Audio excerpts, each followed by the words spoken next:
बिस्मिल्लाहिर्रहमानिर्रहीम। अस्सलाम वालेकुम। आज मैं आपके साथ शेयर करूंगी बहुत ही डिफरेंट तरीके से साग बनाने की रेसिपी, जिसको कि हम उबाले बगैर सिर्फ़ और सिर्फ आधे घंटे में ही तैयार कर लेंगे और बहुत ही मज़े का बनेगा इंशाल्लाह। आप इसको ज़रूर ट्राई करिएगा, अपनी फैमिली के साथ इसको शेयर करिएगा, इंशाल्लाह सभी को बहुत पसंद आएगा। यहाँ पर एक टोकरी में मैंने बारीक बारीक साग काट कर धोकर रख लिया है और आपने बहुत ही बारीक बारीक काटना है। इसकी डंडियों को भी बारीक काटना है, क्योंकि जैसा कि मैंने बताया है बहुत उबाले बगैर बना रहे हैं, तो इसको बारीक काटिएगा। 4 हरी मिर्ची काट कर रख ली हैं। आधी गड्ढी आपने लहसुन की बारीक बारीक काट कर रख लेनी है और एक बड़े साइज़ का आपने टमाटर काट कर रख लेना है। तो सबसे पहले हमने फ्राई पैन लिया है और फ्राई पैन में हमने 1/4 कप तेल शामिल कर दिया है, ज़्यादा मत शामिल करिएगा। और जी सबसे पहले हम इसमें लहसुन शामिल कर देते हैं। लहसुन को हम फ्राई करेंगे। अच्छा, यहाँ पर बताती चलूँ, जो भी साग की रेसिपी है, चाहे आप उसको बॉयल करके बनाएं या फिर विदाउट बॉयलिंग आप उसको पकाएं, तो वो लहसुन के ही तड़के पर बनेगा, जिससे इसकी खुशबू और जायका बहुत ही बढ़ जाता है और साथ ही साथ बहुत ही अच्छा जो टेस्ट और फ्लेवर आता है साग में, वो आता है हरी मिर्च से। इन दोनों का कम्बिनेशन साग के साथ हमेशा ही से है और बहुत ही डिलीशियस साग बनकर तैयार होता है। तो आप देख सकते हैं लाइट ब्राउन कलर का जब लहसुन हुआ तो मैंने इसमें हरी मिर्चें शामिल कर दी हैं, इनको फ्राई कर लिया और साथ ही मैंने एक बड़े साइज़ की टमाटर काट कर उसको भी डाल दिया है। और साथ हम इसमें शामिल कर देंगे नमक, 1 चाय का चम्मच, ज़्यादा भर कर शामिल मत करिएगा, या फिर अपनी मर्ज़ी के मुताबिक आप डाल सकते हैं।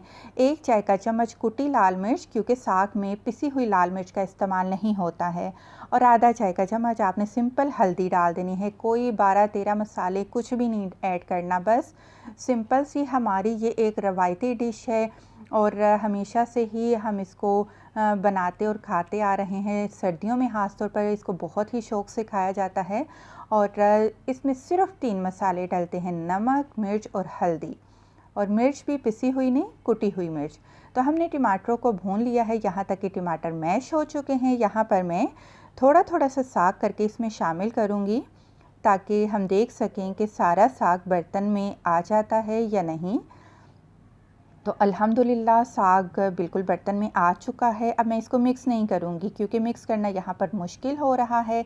तो इसको फ्लेम बिल्कुल लो पर कर दी है और ढक कर रख दिया है, ताकि साग को थोड़ी सी स्टीम लगे और इसमें की मिकदार बर्तन में थोड़ी सी कम हो, ताकि इसको मिक्स करने में मुझे आसानी हो सके। 1 से 1.5 मिनट मैंने इसको स्टीम पर रखा, हल्की आंच पर। और आप देख सकते हैं यहाँ पर कितनी आसानी से अब साग मिक्स हो रहा है।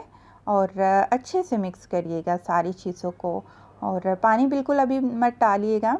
यहाँ पर मैं हल्की आंच पर इसको दम पर रख देती हूँ पकने के लिए, गलने के लिए। और मुझे आधा घंटा लगा है और आधे घंटे में वक्फे वक्फे से मैं चम्मच भी हिलाती रही थी, और जहाँ मुझे लगा पानी नहीं है वहाँ मैं थोड़ा थोड़ा सा पानी भी डालती गई थी।